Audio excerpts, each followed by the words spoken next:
Good learning always begins with a purpose. To help you understand the purpose of the education offered here, I'd like to invite you to follow along with a brief metaphor of the dandelion. When I became a homeowner, I quickly learned the trials of lawn maintenance. Every spring, as the snow melted and the world warmed up, the dandelions would make an appearance on my lawn. I would arrive home, rolling up my driveway to the weight of failure evident in my weed-infested lawn. Instead of having a blanket of manicured green, yellow polluted my view. Dandelions were weeds, and their presence signified imperfection.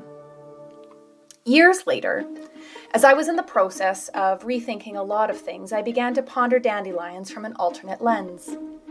Dandelions are hardy and extremely resilient. They're also playfully bright, declaring their presence against the backdrop of a green lawn. As I began to question and push back against certain norms in society, digging deeper into questions on race and sexuality and issues of equity, dandelions became a symbol for me of wild freedom and resistance against the expectation of uniformity and the definition of perfection. The beauty of the dandelion lies in the fact that it is brilliantly itself, and if we focus on mourning its presence, or its failure to be green and unobtrusive, we miss everything that it is. You see, in addition to leading the resistance against manicured lawns, dandelions are an altruistic plant, offering an abundance of healing properties. For millennia, people have used the roots, the leaves, the flowers for teas, tinctures, and tonics. Rather than being a weed to war with, the dandelion is medicine. Language matters. It frames the way we view the world. It opens and closes possibilities. When I see the dandelion as a weed, I go to war against it. When I see her as medicine, suddenly her presence in my yard is a gift. In this way, the dandelion is an example of subjugated knowledge. This is what this resource is all about. Subjugated knowledge. Subjugated knowledge refers to knowledge that has been disqualified from consideration. It does not fit into the dominant narrative in society, and therefore it is not counted as legitimate. There are examples of this everywhere. For example, Canada might have a dominant narrative that it's a country that celebrates diversity. However, stories of transgender people being harmed by police counter this narrative. Yet these stories are often disqualified.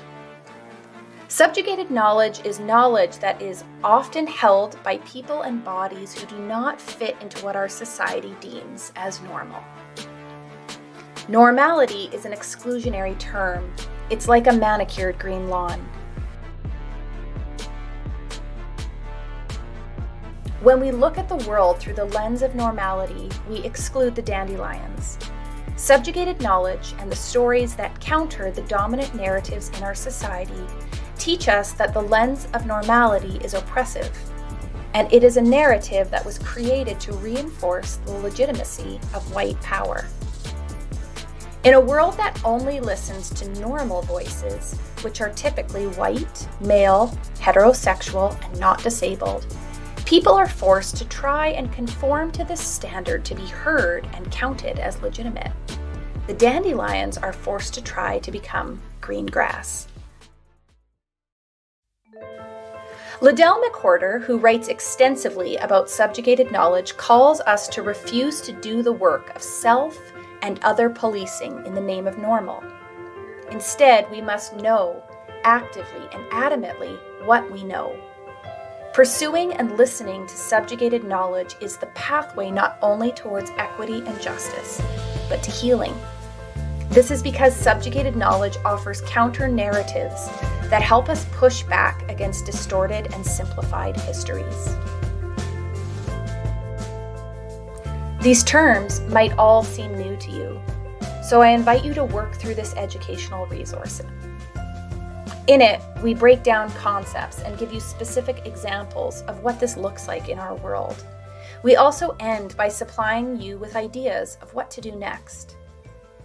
I invite you to learn more about subjugated knowledge and imagine new ways to pursue equity, justice, and healing in this world.